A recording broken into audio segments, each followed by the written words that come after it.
Este é o Unipar Especial Entrevista e o assunto é anorexígenos. Para você que nos acompanha, só a partir deste último bloco, os meus convidados deste programa são o médico Dr. Fábio Augusto de Carvalho e o farmacêutico professor Emerson Botelho.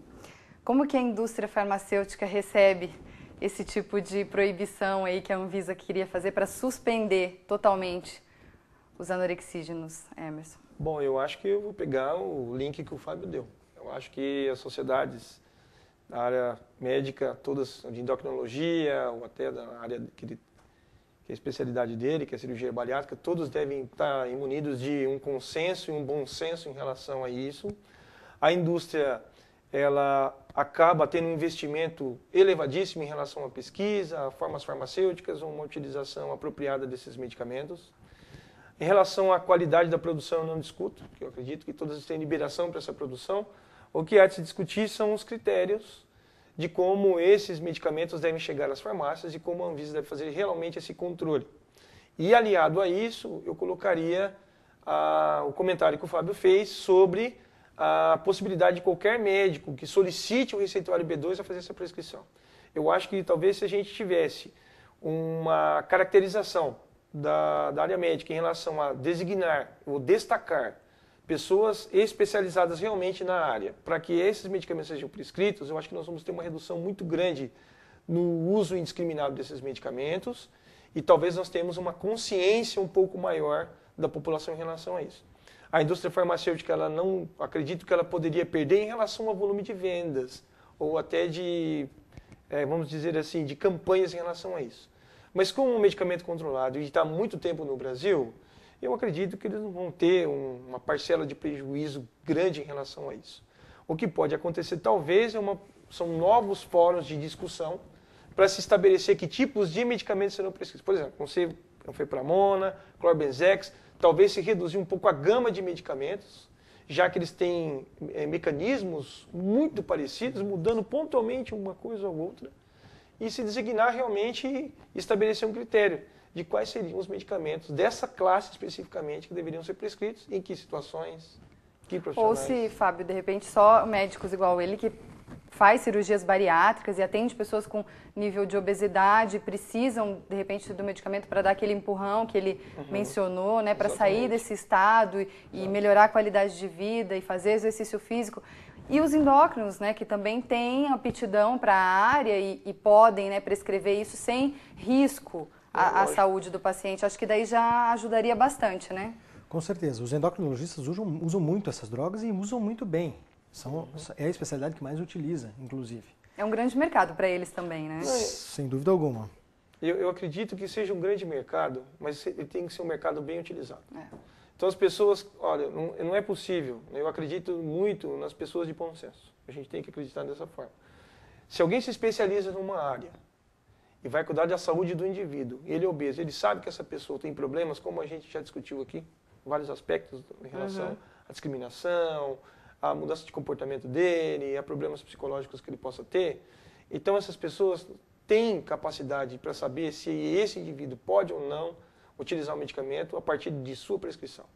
Em que momento ela pode fazer isso? Quando ela pode fazer isso? Com que critério? Sem correr riscos, né? Sem correr riscos. Então eu acho que isso é importante, não só na área da prescrição do médico, mas do farmacêutico também, e está vigiando, enquanto isso não se regulamenta, qual a quantidade de vezes que essa pessoa tem prescrição no ambiente farmacêutico para poder adquirir esse medicamento, quem realmente é o paciente que está sendo prescrito esse medicamento, quem é o indivíduo que está adquirindo na farmácia, quem é o comprador, na verdade, que se identifica. Nós tivemos já problemas elucidados e destacados na mídia em relação ao uso indiscriminado de anfetaminas por parte de prescrição indevida, excessiva e até também de distribuição. Então tem que haver um bom senso, a gente tem que acompanhar de perto esses dados, né?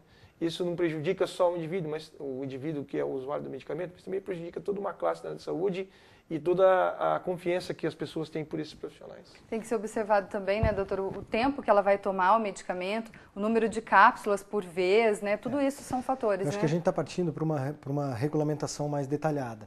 Hoje as sociedades médicas estão se mobilizando justamente para isso. Primeiro, criar um protocolo para exatamente saber para qual paciente pode usar. Aí vem depois uma fase de fiscalização, porque legalmente, repito, você não pode cercear nenhum médico a ter isso. Legalmente é inconstitucional. Então não é por aí o caminho. Cerceamento médico não vai dar certo. A questão tem que ser regulamentação, fiscalização e, claro, tem que haver uma conscientização da população que são medicações que não dá para ficar tomando assim aleatoriamente. Como se fosse uma aspirina, né? Por isso que nós somos contra, eu digo, a classe médica no geral é contra a proibição total. Porque a proibição total vai trazer, vai deixar de trazer benefícios para alguns pacientes que precisam dessas medicações e vai acontecer um outro problema. Você vai acabar criminalizando a droga. E aí já entra no que o professor comentou. Então, não pode. Aí vai buscar no país vizinho, vai traficar, vai funcionar que nem cigarro, que nem... Então, não é por aí. Eu acho que a sociedade médica, junto com a sociedade em geral, com a Câmara Técnica lá, o pessoal da farmácia está bem... O pessoal da farmácia está bem imbuído em ajudar na forma de como fiscalizar, como ajudar... Achar um meio termo, né? Nem 8 nem 80, né? Então, eu acho que foi uma grande discussão para o país, para a saúde pública, porque era um tema que estava meio embaixo do pano, meio que todo mundo empurrando com a barriga, e agora aflorou. Voltou, de uma forma que eu acho que precisa ser discutido. E eu acho que isso vai ser muito bom, vai ser muito benéfico para a saúde pública. Na farmácia de manipulação, ainda já foi proibido ou ainda manipula-se os anorexígenos? Manipula-se. Isso é uma outra discussão, que eu acho que o professor pode falar bem, porque eu acho que é complicado você ter essa manipulação desse tipo de medicamento. Eu acredito que a tendência, olha só, estou baseado em coisas que eu li, que a tendência seja que futuramente haja uma restrição do ambiente da farmácia de manipulação para dispensação desse tipo de medicamento. Eu disse que isso caminha para isso, eu não disse que isso vai acontecer. De repente alguém não está nos ouvindo aqui, vai achar que isso está... Não. Em virtude de todos esses fatores que nós discutimos aqui, isso caminha para isso. Por quê? Os fatos que mais acontecerem em relação ao uso indiscriminado, ou os problemas que nós tivemos em relação às denúncias, foram com medicamentos manipulados. Então esse fator leva, e isso não é aqui na nossa região, isso é um dado brasileiro, são dados brasileiros. Então isso acaba levando com que essas agências regulamentadoras, no caso o nosso Anvisa, no Brasil, tenham tomado partido e essas câmaras tenham avançado em se restringir. Então é o que o Fábio está dizendo. Vai haver, por que a indústria só pode? Porque a indústria tem um controle maior. A farmácia de manipulação não tem? Tem. Mas os eventos que vêm ocorrendo ocorrem mais nesse sentido. Não que não ocorra na farmácia de dispensação também. Em relação não só à prescrição, aos indiscriminados. Eu acho que isso é uma soma de responsabilidades. Não é só o farmacêutico, não é só a indústria, nem a manipulação. São os médicos, farmacêuticos, indústria, as farmácias que manipulam os medicamentos.